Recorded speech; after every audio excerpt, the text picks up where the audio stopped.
Welcome to arts achievers. 11th தமிழ்ல ரொம்ப இம்பார்ட்டண்டா நீங்க 90க்கு ஒரு 70 மார்க்ஸ் எடுக்கணும்னா என்னென்ன படிக்கணும் அப்படிங்கறத சொல்றோம். ஸோ அண்ட் தென் 1 மார்க்கா எடுத்துக்கிட்டோம்னா இந்த சொற்களை தமிழாக்கம் தருக, பகுபது உறுப்பிலக்கணம், கலைச்சொற்கள், புணர்ச்சி விதி, உறுப்பிலக்கணம், இலக்கண குறிப்பு, வல்லினம் மெய்யினங்களை பொறுத்துக, இந்த மாதிரி எல்லாம் இருக்கு. ஸோ அதெல்லாம் பாத்தீங்கன்னா எந்தெந்த பேஜ் நம்பர்ல இருக்கு அப்படிங்கறதையும் நம்ம important page numbers and then பாத்தீங்கன்னா ஒரு சில இதுல பாத்தீங்கன்னா பாடலா எல்லாம் கொடுத்திருப்பாங்க. ஸோ அதெல்லாம் இம்பார்ட்டண்டா நம்ம இந்த வீடியோல பார்க்க போறோம்.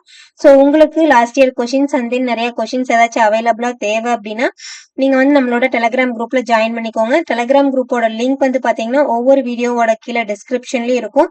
அதை கிளிக் பண்ணி ஜாயின் பண்ணிக்கோங்க. அண்ட் தென் பாத்தீங்கன்னா உங்களுக்கு ஃபர்ஸ்ட் 4 சாப்டர்ஸை படிக்கும்போது உங்களுக்கு கண்டிப்பா உரைநடை செய்யுள் அட்டன் பண்ணிக்கலாம். செய்யுள் திருக்குறளை மோஸ்டா கான்சென்ட்ரேட் பண்ணுங்க. ஏன்னா திருக்குறள்ல மனப்பாடமும் இருக்கு, அணியும் இருக்கு, குருவினாவும் வரும், நெடுவினாவும் வரும். ஸோ திருக்குறளை மட்டும் அப்சர்வ் பண்ணிலே நல்லா கான்சென்ட்ரேட் பண்ணி படிக்கும் போதே உங்களுக்கு மார்க் அதிகமா ஸ்கோர் பண்றதுக்கு சான்சஸ் அதிகமா இருக்கு. ஸோ அந்த பர்டிகுலரான திருக்குறள் பார்ட்ல மட்டுமே உங்களுக்கு நிறைய ஸ்கோர் பண்ணலாம். அண்ட் தென் புறநானூறும் நல்லா படிச்சுக்கோங்க. ஸோ பேஜ் நம்பர் பாத்தீங்கன்னா 20ல 3 அப்படிங்கிற இருக்கக்கூடிய கொஸ்டின் அண்ட் தென் பாத்தீங்கன்னா 23, 25, 38, 53, 55, 79 பாத்தீங்கன்னா அந்த இடத்துல பொறுத்துக ஒண்ணு இருக்கும், ரொம்ப இம்பார்ட்டன்ட். அண்ட் தென் 61, 121, 63, 61ம் 121ம் பாத்தீங்கன்னா அதுல பாடல் இருக்கும். ஸோ அந்த பாடலை வச்சு கொஸ்டின் ஆன்சர்ஸ் இந்த மாதிரி எல்லாம் கேட்பாங்க இல்லையா, அதெல்லாம் கேட்கறதுக்கான சான்சஸ் இருக்கு. 63, 121, 125, 113, 115 இது எல்லாத்துலயும் பாத்தீங்கன்னா கலைச்சொற்கள், புணர்ச்சி விதி, உறுப்பிலக்கணம், இலக்கண குறிப்பு இது எல்லாமே இருக்கு. மேக்சிமம் கைட்ல இருக்கிறத விட புக்ல என்னென்ன கொடுத்துருக்காங்களோ அந்த புக்ல இருக்கிற கொஸ்டின்ஸை மட்டும் நல்லா படிங்க. பிகாஸ் கைட்ல நிறைய கொடுத்துருப்பாங்க. ஸோ புக்ல என்ன இருக்கோ அந்த கண்டென்ட்டை பேஸ் பண்ணி தான் நமக்கு கொஸ்டின்ஸ் அப்படிங்கிறது இருக்கும்.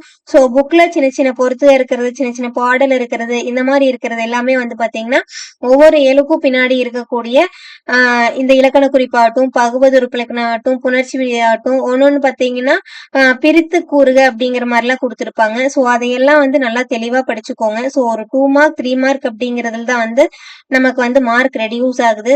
ஸோ நம்ம பாத்தீங்கன்னா நெக்ஸ்ட் வீடியோல இது வரைக்கும் கேட்டிருக்கிற பப்ளிக் கொஸ்டின் பேப்பர்ல கேட்டிருக்கிற இலக்கண குறிப்பு அண்ட் தென் பாத்தீங்கன்னா கலைச்சொற்கள், வல்லின மெய்யினங்கள், புணர்ச்சி விதி இது எல்லாமே பார்ப்போம். ஸோ இது வரைக்கும் நம்ம சேனலை சப்ஸ்கிரைப் பண்ணாம இருந்தீங்கன்னா மறக்காம சப்ஸ்கிரைப் பண்ணிக்கோங்க. சப்ஸ்கிரைப் பண்ணிட்டு நம்மளோட டெலிகிராம் குரூப்ல ஜாயின் பண்ணிக்கோங்க. டெலிகிராம் குரூப்ல ஜாயின் பண்ணணும்னா ஒரு வீடியோவோட கீழே டிஸ்கிரிப்ஷன்லயும் டெலிகிராம் குரூப்போட லிங்க் கொடுத்துருக்கேன். அதை கிளிக் பண்ணி ஜாயின் பண்ணிக்கோங்க. ஸோ தேங்க்ஸ் ஃபார் வாட்சிங். Subscribe arts achievers channel. All the best for your public exam.